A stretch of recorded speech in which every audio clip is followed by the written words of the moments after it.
പ്രിയമുള്ളവരെ, സോഷ്യൽ മീഡിയയിൽ ഒരു വീഡിയോ വീണ്ടും പ്രചാരത്തിൽ വന്നിരിക്കുന്നു.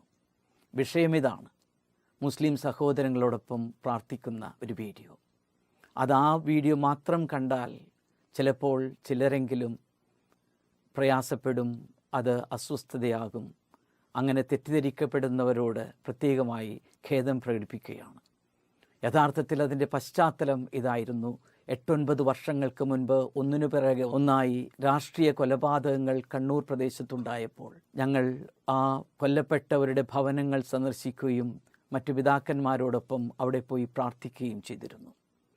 അന്ന് യുവാക്കളുടെ ഒരു ടീം ഫ്രണ്ട്സ് ഒരുമിച്ച് വന്ന് രക്തച്ചൊരിച്ചിലിന് പകരം രക്തദാനം എന്ന വളരെ അർത്ഥസമ്പുഷ്ടമായ ഒരു സംരംഭം അവർ കണ്ണൂരിൽ സംഘടിപ്പിച്ചിരുന്നു. അങ്ങനെ എല്ലാവരുടെയും സൗഹാർദ്ദതയും സ്നേഹവും സാഹോദര്യവും വീണ്ടും ഈ കണ്ണൂരും കാസർഗോഡ് പ്രദേശങ്ങളിൽ കൊണ്ടുവരണമെന്നുള്ള ആത്മാർത്ഥമായ ഒരു പരിശ്രമമായിരുന്നു അത്. ഈ ടീം ഫ്രണ്ട്സ് തന്നെ ഇഫ്താർ സംഗമം നടത്തണമെന്നാഗ്രഹിച്ച് അവർ കണ്ണൂർ ചേംബർ ഓഫ് കോമേഴ്സിലും സാധു കല്യാണ മണ്ഡലത്തിലും മറ്റു പല സ്ഥലത്തും അന്വേഷിച്ചപ്പോൾ അവിടെ വലിയ തുക വാടകയായി കൊടുക്കേണ്ട സാഹചര്യം വന്നപ്പോൾ അതിനു പറ്റിയ ഒരു സൗകര്യമൊരുക്കണമെന്ന് ആവശ്യപ്പെട്ടപ്പോഴാണ് മറ്റുള്ളവരോട് ആലോചിച്ച് ഈ സന്ദർശന മുറി തുറന്നു കൊടുത്തത്. അന്ന് ആ കാലത്തെ കണ്ണൂർ MP ആയിരുന്ന ശ്രീമതി ടീച്ചറും DCC പ്രസിഡൻറ്റ് അന്തരിച്ച സതീശൻ പാച്ചേനിയും BJP ജില്ലാ പ്രസിഡൻറ്റുമൊക്കെ അതിൽ സംബന്ധിച്ചിരുന്നു.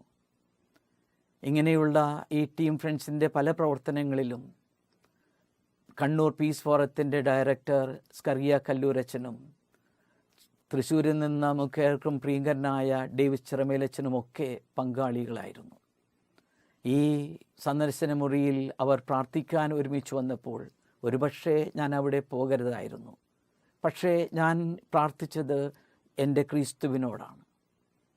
40 വർഷത്തോളം പുരോഹിതനായി എൻ്റെ ജീവിതം സമർപ്പിക്കുകയും എന്നെ ശക്തിപ്പെടുത്തുകയും ചെയ്ത ആ കർത്താവിനോട് തന്നെ ഞാൻ പ്രാർത്ഥിച്ചത് ഇതാണ്: സമാധാനം ഞങ്ങൾക്ക് തരണമേ, ഞങ്ങളിൽ സാഹോദര്യം എന്നും നിലനിർത്തണമേ. ആ ക്രിസ്തു തന്നെ നമ്മുടെ സമൂഹത്തിൽ കൂടുതൽ സമഭാവനയും സ്നേഹവും പരസ്പരമുള്ള ധാരണയും കൊണ്ടുവരട്ടെ. ആർക്കെങ്കിലും ഇത് തെറ്റിദ്ധാരണാജനകമായിട്ടുണ്ടെങ്കിൽ, പ്രത്യേകിച്ച് ആ പ്രാർത്ഥിക്കുന്ന ഭാഗം മാത്രം കാണുന്നവർക്ക് അതൊരു തെറ്റിദ്ധാരണയാകും. വീണ്ടും ഞാൻ ഖേദമറിയിക്കുന്നു. ദൈവം നമ്മെ അനുഗ്രഹിക്കട്ടെ, ശക്തിപ്പെടുത്തട്ടെ. അങ്ങനെ സമൂഹത്തിൽ കൂടുതൽ സാഹോദര്യവും സമാധാനവും കൊണ്ടുവരാൻ കർത്താവ് നമ്മെ അനുഗ്രഹിക്കട്ടെ. നന്ദി.